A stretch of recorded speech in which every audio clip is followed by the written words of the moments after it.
जश्न ईद मिलादुन्नबी सल्लल्लाहु अलैहि वसल्लम के मौके पर हिंदू मुस्लिम इत्तेहाद का, हिंदू मुस्लिम यूनिटी का खूबसूरत मंजर। पैगंबर इस्लाम हज़रत मोहम्मद सल्लल्लाहु अलैहि वसल्लम की सीरत को न सिर्फ मुसलमानों के सामने बल्कि हिंदू भाइयों के सामने पेश करने की शानदार पहल। बेंगलुरु के मत्तीकेरे के जेपी पार्क में जमाते इस्लामी हिंद यशवंतपुर के तहत मुनक़द हुआ सीरतुन्नबी का यादगार जलसा। ಕೇಳಿ ಪ್ರವಾದಿ ಹೆಸರಲ್ಲಿ ನಾವು ಪ್ರಾರ್ಥನೆಯನ್ನ ಮಾಡಿ ಕೇಳಿ ಬಿಟ್ರಲ್ಲ, ಆ ಪ್ರವಾದಿಯ ಸಿದ್ಧಾಂತಗಳೇನಾಗಬೇಕು, ನನ್ನ ಬದುಕಿನಲ್ಲಿ ಅಳವಡಿಸಿಕೊಳ್ಳಬೇಕು। ಪ್ರವಾದಿಯ ಜೀವನವೇ ನನ್ನ ಜೀವನ ಆಗಬೇಕು, ಪ್ರವಾದಿಯ ರೀತಿಯೇ ನನ್ನ ಬದುಕಾಗಬೇಕು।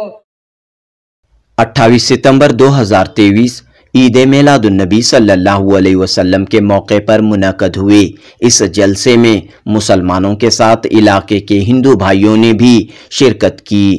मारूफ आलिम दीन मौलाना मुल्ला लियाकत अहमद, टुमकुर के कुनीगल से आए श्री अरेशंकरा मठ के महास्वामी श्री सिद्धरामा चैतन्य, रुकने पार्लियामेंट DK सुरेश, शांति प्रकाशन मंगलूर के नुमाइंदे मोहम्मद कुन्नी, सुनंदम्मा बोरेगौड़ा और दीगर मेहमानों ने शिरकत की। लोकसभा के रुकन DK सुरेश ने कहा कि आज पूरी दुनिया अमनो इत्तेहाद की ज़रूरत को महसूस कर रही है।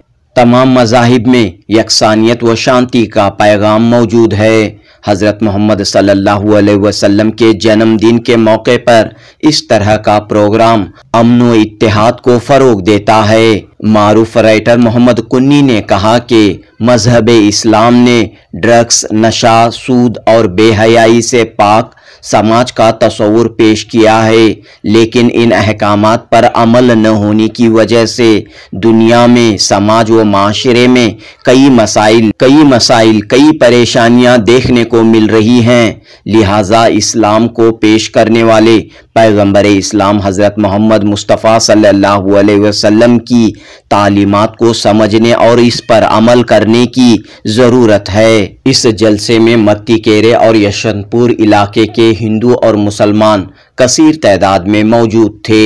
जनूबी न्यूज़ रिपोर्ट।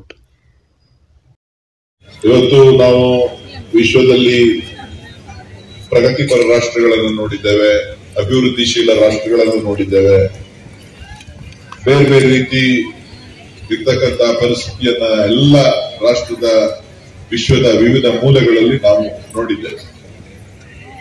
ಆದ್ರೆ ಎಲ್ಲರೂ ಕೂಡ ಒಂದನ್ನ ಬಯಸ್ತಾ ಇದ್ದಾರೆ, ನಾವೆಲ್ಲ ಒಂದು ಈ ವಿಶ್ವವನ್ನ ಶಾಂತಿಯ ಕಡೆ ತೆಗೆದುಕೊಂಡು ಹೋಗ್ಬೇಕು ಅಂತಕ್ಕಂಥ ಒಂದು ಸಂದೇಶ. ಅದೆಲ್ಲೂ ಎಲ್ಲಿ ಬಂತು, ಯಾವ ಜಾತಿನಲ್ಲಿ ಬಂತು, ಯಾವ ಧರ್ಮದಲ್ಲಿ ಬಂತು ಅಂತಂದ್ರೆ ಎಲ್ಲ ಧರ್ಮಗಳಲ್ಲೂ ಬಂದಿದೆ, ಎಲ್ಲ ಜಾತಿಗಳಲ್ಲೂ ಕೂಡ ಬಂದಿದೆ, ಎಲ್ಲ ರಾಷ್ಟ್ರಗಳಲ್ಲೂ ಕೂಡ ಬಂದಿದೆ. ನಾವು ಎಲ್ಲ ರಾಷ್ಟ್ರಗಳಲ್ಲಿ ಎಲ್ಲೇ ಹೋದ್ರೂ ಕೂಡ ನಮ್ಮ ಮನುಷ್ಯನ ಬಣ್ಣ ಕಪ್ಪಗಿರ್ಬೋದು, ಬೂದಿ ಬಣ್ಣ ಇರ್ಬೋದು, ಬೆಳ್ಳಿಗಿರ್ಬೋದು, ಯಾವುದೇ ಇದ್ರೂ ಕೂಡ ನಮ್ಮ ರಕ್ತ ಎಲ್ಲಿ ವಿಶ್ವದ ಯಾವುದೇ ಮೂಲೆಗೆ ಹೋದ್ರೂ ಕೂಡ ಕೆಂಪಾಗಿ. ಪ್ರಶ್ನೆ ಮಾಡ್ತಾರೆ ಪ್ರವಾದಿಯವರೇ, ನಾವು ನಮ್ಮ ಜನಾಂಗದವರನ್ನು, ನಮ್ಮ ಧರ್ಮದವರನ್ನು ಪ್ರೀತಿಸುವುದು ಕೋಮುವಾದವೇ ಅಂತ ಕೇಳ್ತಾರೆ. ಅದಕ್ಕೆ ಪ್ರವಾದಿಯವರು ಹೇಳಿದ್ರು, ಇಲ್ಲ, ನೀವು ನಿಮ್ಮ ಜನಾಂಗದವರನ್ನು ಪ್ರೀತಿಸುವುದು, ನಿಮ್ಮ ಧರ್ಮದವರನ್ನು ಪ್ರೀತಿಸುವುದು ಅದು ಖಂಡಿತ ಕೋಮುವಾದ ಅಲ್ಲ. ಹಾಗಾದ್ರೆ ಕೋಮುವಾದ ಅಂದರೆ ಏನು? ಕೋಮುವಾದ ಅಂದರೆ ನನ್ನ ಧರ್ಮದವ ಎಂಬ ಕಾರಣಕ್ಕೆ, ನನ್ನ ಜಾತಿಯವ ಎಂಬ ಕಾರಣಕ್ಕೆ, ನನ್ನ ಸಂಘಟನೆಯವ, ನನ್ನ ಪಕ್ಷದವ ಎಂಬ ಕಾರಣಕ್ಕೆ ಒಬ್ಬ ವ್ಯಕ್ತಿ ಮಾಡುವ ಅನ್ಯಾಯವನ್ನು, ಅಕ್ರಮವನ್ನು, ಅಧರ್ಮವನ್ನು ನೀವು ಸಮರ್ಥಿಸುವುದಾದರೆ ಅದು ಕೋಮುವಾದವಾಗಿದೆ. ಆ ಕೋಮುವಾದಿ ನನ್ನ ಸಮುದಾಯದ ಸದಸ್ಯ ಅಲ್ಲ ಅಂತ ಹೇಳಿದ್ರು. 6ನೇ ಶತಮಾನದ ಈ ಪಾಠ 21ನೇ ಶತಮಾನಕ್ಕೆ ಬಹಳ ಪ್ರಸ್ತುತ ಸಹೋದರ. ನಾವೆಲ್ಲ ಮಾಡುತ್ತಿರುವ ಕೆಲಸ ಅದು ನನ್ನ ಜಾತಿಯವ, ನನ್ನ ಧರ್ಮದವ, ನನ್ನವ. ಈ ಕಾರಣಕ್ಕೆ ಒಬ್ಬ ವ್ಯಕ್ತಿ ಮಾಡುವ ಕೆಡುಕನ್ನು ನಾವು ಸಮರ್ಥಿಸುವುದು, ಅನ್ಯಾಯವನ್ನು, ಅಕ್ರಮವನ್ನು ಸಮರ್ಥಿಸುವುದು. ಆ ಕಾರಣಕ್ಕೆ ಸಮಾಜದಲ್ಲಿ ಎಲ್ಲಾ ಗೊಂದಲಗಳು ನಡೀತಾ ಇವೆ. ಆದ್ದರಿಂದ ಪ್ರವಾದಿಯವರು ಕಲಿಸಿಕೊಟ್ಟ ಈ ಉದಾತ್ತವಾದ ಪಾಠಗಳು ಇವ ಪೀಳಿಗೆಗೆ, ಮುಂದಿನ ತಲೆಮಾರಿಗೆ ಧರ್ಮದ ಒರಿಜಿನಲ್ ಸಂದೇಶಗಳನ್ನು ಹೆಚ್ಚು ಹೆಚ್ಚು ನಾವು ಹೇಳಿಕೊಡ್ಬೇಕಾದ ಅಗತ್ಯ ಇದೆ. ಹಾಗೆ ಪ್ರೀತಿಸುವ, ಎಲ್ಲರನ್ನು ಒಳಗೊಳ್ಳುವ we the people of India ಅಂತ ಇದೆ. ನಮ್ಮ ಸಂವಿಧಾನ ಕಲಿಸಿಕೊಟ್ಟ ಪಾಠ. ಅವೆಲ್ಲ ಭಾರತೀಯರು ಎಂಬ ಈ ಒಳಗೊಳ್ಳುವಿಕೆಯ ಸಂದೇಶಗಳನ್ನೇ ಜಗತ್ತಿನ ಎಲ್ಲಾ ಧರ್ಮಗಳು ಕಲಿಸಿಕೊಟ್ಟರು. ಆ ಒಳಗೊಳ್ಳುವಿಕೆಯ ಧಾರ್ಮಿಕ ಸಂದೇಶಗಳನ್ನು ಸಮಾಜಕ್ಕೆ ಹೆಚ್ಚು ಹೆಚ್ಚು ಪರಿಚಯಿಸಬೇಕಾದ ಅಗತ್ಯ ಇದೆ. ಈ ನಿಟ್ಟಿನಲ್ಲಿ ಈ ಕಾರ್ಯಕ್ರಮ ಅದಕ್ಕೆ ಪ್ರೇರಣೆಯಾಗಲಿ ಎಂಬ ಹಾರೈಕೆಯೊಂದಿಗೆ ತಮಗೆಲ್ಲ ಕೃತಜ್ಞತೆಗಳನ್ನ ಹೇಳಿ ನನ್ನ ಮಾತನ್ನು ಮುಗಿಸ್ತಾ ಇದ್ದೇನೆ. ಅಸ್ಸಲಾಮು ಅಲೈಕುಂ. ನಿಮ್ಮೆಲ್ಲರ ಮೇಲೆ ದೇವನ ಶಾಂತಿ ಮತ್ತು ಕರುಣೆ. ಪ್ರಾಫಿಟ್ ಮೊಹಮ್ಮದ್ ಅವರ ಚರಿತ್ರೆಯ ಬೆಳಕಿನಲ್ಲಿ ಏನು ಸಂದೇಶವನ್ನು ನೀಡಲಿಕ್ಕೆ ಬಯಸ್ತೀರಾ? ಇವತ್ತು ಪ್ರವಾದಿ ಮೊಹಮ್ಮದರ ಜನ್ಮದಿನ.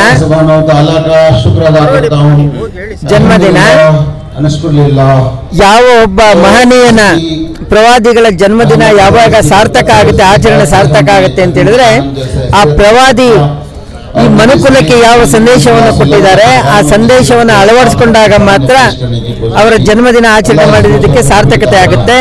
ಪ್ರವಾದಿಯ ಸಂದೇಶ ಇರತಕ್ಕಂಥದ್ದು ಮನುಷ್ಯ ಸನ್ಮಾರ್ಗದಲ್ಲಿ ನಡೆದು ಮೋಕ್ಷವನ್ನು ಪಡಿತಕ್ಕಂಥದ್ದು. ಆ ಭಗವಂತ ದೇವರನ್ನ ಮನುಷ್ಯನಿಗೆ ತೋರಿಸ್ಕೊಡುವಂಥ ನಿಜವಾದಂಥ ಒಬ್ಬ ವ್ಯಕ್ತಿ ಯಾರು ಅಂತ ಹೇಳಿದ್ರೆ ಆತ ಗುರು ಆಗ್ತಾರೆ, ಆತ ಪ್ರವಾದಿ ಆಗ್ತಾನೆ. ಇವತ್ತು ಮೊಹಮ್ಮದ್ ಪ್ರವಾದಿ ಅವರ ಜನ್ಮದಿನದ ಸಂದರ್ಭದಲ್ಲಿ ಅವರ ಎಲ್ಲ ತತ್ವ ಸಿದ್ಧಾಂತಗಳನ್ನು ಅವರ ಎಲ್ಲ ತೋರಿಸಿಕೊಟ್ಟಂಥ ಮಾರ್ಗದಲ್ಲಿ ನಡೆದಾಗ ಮಾತ್ರ ನಾವೆಲ್ಲರ ಜೀವನ ಸಾರ್ಥಕ ಆಗುತ್ತೆ ಅಂತೇಳಿ ಹೇಳ್ತೇವೆ.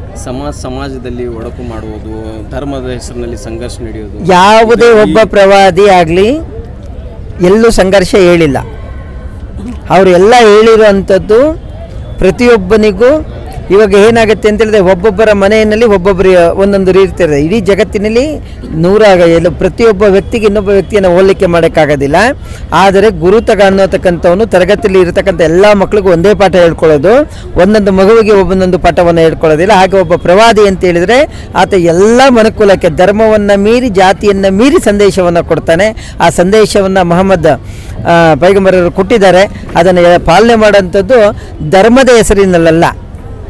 ನಾವು ಅನ್ನವನ್ನು ಮಾಡ್ತೇವೆ. ನಾವು ಉತ್ತರ ಭಾರತಕ್ಕೆ ಹೋದರೆ ಚಾವಲ್ ಅಂತಾರೆ, ಇನ್ನೊಂದು ಕಡೆಗೆ ಹೋದರೆ ಇನ್ನೊಂದು ಹೇಳ್ತಾರೆ. ಎಲ್ಲವೂ ಸಹ ಅನ್ನವೇ ಹೊರತು. ಹಾಗಾಗಿ ನಮಗೆ ತತ್ವ ಮುಖ್ಯ, ಧರ್ಮದ ಹೆಸರು ಮುಖ್ಯ ಅಲ್ಲ. ನಾನು ಹೇಳೋದೇನಿದೆ, ಪ್ರತಿ ವರ್ಷವೂ ಈ ಭಾಗದಲ್ಲಿ, ಈ ನಮ್ಮ ಭಾಗದಲ್ಲಿ ಜೆ ಪಿ ಪಾರ್ಕ್ ಮತ್ತು ಯಶವಂತಪುರ ಜನ ಎಲ್ಲ ಬಡಾವಣೆ ಜನಸಂದೆ ಸೇರಿಕೊಂಡು ಪ್ರವಾದಿಯ ಹುಟ್ಟುಹಬ್ಬವನ್ನು ಆಚರಿಸ್ತಾರೆ. ಇದು ಒಂದು ಎಲ್ಲ ಕೇಳಲಿಕ್ಕೆ ಒಂದು ಹೆಮ್ಮೆ ಆಗಲಿದೆ. ಎಲ್ಲ ಮುಸ್ಲಿಂ ಬಾಂಧವರು ಒಗ್ಗಟ್ಟಾಗಿ, ನಾವೆಲ್ಲರೂ ಒಗ್ಗಟ್ಟಾಗಿ, ಹಿಂದೂ ಮುಸ್ಲಿಂ ಅನ್ನೋ ಭೇದ ಭಾವ ಈ ಭಾಗದಲ್ಲಿ ಯಾವುದೂ ಇಲ್ಲ. ಎಲ್ಲರೂ ಒಗ್ಗಟ್ಟಾಗಿ ಪ್ರವಾದಿಯವರ ಹುಟ್ಟುಹಬ್ಬವನ್ನು ಆಚರಿಸ್ತೀವಿ. ನಾವು ಅದಕ್ಕೆಲ್ಲ ಸೇರ್ಕೊತೀವಿ. ಇಲ್ಲಿ ತುಂಬ ರಫೀಕ್ ಮತ್ತು ಸಮೀಲಾ ಖಾನ್ ಅವ್ರ ತಂಡ, ಎಲ್ಲ ಮಸೀದಿಯವರು, ಯಶವಂತಪುರ ಮಸೀದಿ ಮತ್ತು ಎಲ್ಲಿ ಮಸೀದಿಯವರು ಎಲ್ಲರೂ ಸೇರಿ ಎಲ್ಲ ಒಗ್ಗಟ್ಟಾಗಿ ಒಂದು ಪ್ರವಚನವನ್ನು ಜನಗಳಿಗೆ ಮುಟ್ಟುವಂಥ ಒಂದು ಅವರ ಮನದಟ್ಟಾಗುವ ರೀತಿಯಲ್ಲಿ ಪ್ರವಚನವನ್ನು ಮಾಡ್ತಾರೆ. ಇದೆಲ್ಲ ನಮಗೆಲ್ಲ ಮೆಚ್ಚುಗೆಯಾಗಿದೆ. ಈ ಭಾಗ ಜೆ ಪಿ ಪಾರ್ಕ್ ವಾರ್ಡ್ ಏನಿದೆ ಈ ಆಟದ ಮೈದಾನದಲ್ಲಿ, ಇದು ಪ್ರತಿ ವರ್ಷ ನಡೆಯುತ್ತೆ. ಈ ವರ್ಷವೂ ಅದೇ ರೀತಿ ನಡೆಸ್ತಾ ಇದ್ದಾರೆ. ಅವ್ರಿಗೆಲ್ಲ ಆ ದೇವರು ಭಗವಂತ ಒಳ್ಳೇದು ಮಾಡಲಿ ಅಂತ ನಾನು ದೇವರಲ್ಲಿ ಪ್ರಾರ್ಥಿಸ್ತೀನಿ. ಭಾವೈಕ್ಯತೆಯ ಸಂದರ್ಭ ಇಲ್ಲಿ ತಾವೆಲ್ಲರೂ ಬಂದಿದ್ದೀರಾ. ಒಂದು ಇದೇ ಥರ ವಾತಾವರಣ ಇರಬೇಕು, ಸಮಾಜದಲ್ಲಿ ಸೌಹಾರ್ದತೆ ಇರಬೇಕು. ಇಲ್ಲಿ ನಮ್ಮ ಮುನಿರತ್ನ ಸರ್ ಬಂದಾಗಿನಿಂದ ಯಾವಾಗಲೂ ಅಷ್ಟೇ, ಹಿಂದೆನೂ ಅಷ್ಟೇ, ಮುಂದೆನೂ ಅಷ್ಟೇ ನಮ್ಮಲ್ಲಿ ಭಾವೈಕ್ಯತೆ ಇದೆ. ಯಾವುದೇ ಕೆಲಸ ಕಾರ್ಯಗಳಲ್ಲಿ ಹಿಂದೂ ಮುಸ್ಲಿಂ ಅನ್ನೋ ಭೇದ ಭಾವ ನಮ್ಮಲ್ಲಿಲ್ಲ. ನಾವೆಲ್ಲ ಒಗ್ಗಟ್ಟಾಗಿದ್ದೀವಿ, ಒಗ್ಗಟ್ಟಾಗಿ ಕೆಲಸ ಮಾಡ್ತಾ ಇದ್ದೀವಿ. Thank you. ಸುನಂದಾ ಬೋರೇಗೌಡ, ಬೆಂಗಳೂರು ಜಿಲ್ಲಾ उपाध्यक्षರು, बीजेपी पक्ष। आज कर्नाटक के अंदर आज चला प्रोग्राम बहुत खुशी की, एक अमन के पैमान लेकर आने की एक बात चली है। और क्या है, सब एकता, हिंदू मुसलमान क्रिश्चियन इसी कौन है, सब एकता करके बोलकर स्वामी जी बुला के एक प्रोग्राम हुआ। वो प्रोग्राम सक्सेसफुल। और एक क्या है, इसमें जात भेद का कुछ भी नहीं है। क्या है, सब मिलजुल के चलना है। और ये बहुत अच्छे से जमात इस्लामी ऐसी जगह कहाँ चल रहा है, ये काम होना, ऐसे प्रोग्राम 1 से 20-25 हुए तो आज हमारी एक पहचान बनती है। और क्या है, आज चल रहा है इस हिसाब से एक कौम का एक ये एकता, आज बहुत अच्छा प्रोग्राम। ये प्रोग्राम आज देखो इसो आज यशवंतपुर के अंदर इस्लामी जमात इस्लाम का जो चला कार्यक्रम वो बहुत अच्छा चला। और ये बहुत खुशी की बात, और सब हिंदू मुस्लिम मिल के ये हमारा क्या है, आज हमारा ये आज ईद मिलाद नबी का एक संदेश कर्नाटका में ये सब जाके बहुत अच्छा चलने का एक अच्छा है और बहुत शुक्रिया।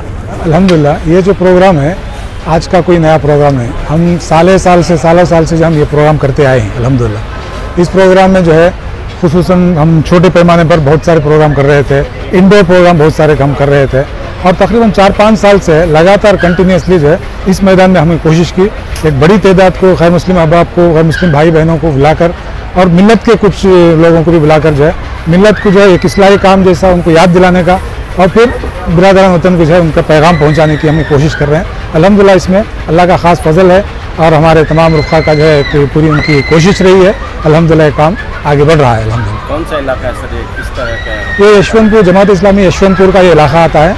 इसके अंदर बहुत सारे अपने क्लोज बाई इलाके आते हैं जिसमें मतीकरे का एक इलाका है, इसमें यहाँ पर हम काम कर रहे हैं। तो मकसद क्या रहा सर? सही मकसद असल में दावत का मकसद है, अल्लाह का पैगाम अल्लाह के बंदों को पहुँचाना, यही हमारा सबसे बड़ा अहम मकसद है।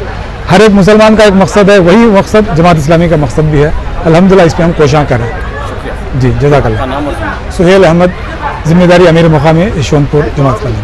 ಮನಸ್ಸು ಕೆಲಸ ಮಾಡ್ತಾ ಇದ್ರೆ ಯಾವ್ದು ಇರಬೇಕು, ನನ್ನಲ್ಲಿ ಆತ್ಮ ಇರಬೇಕು,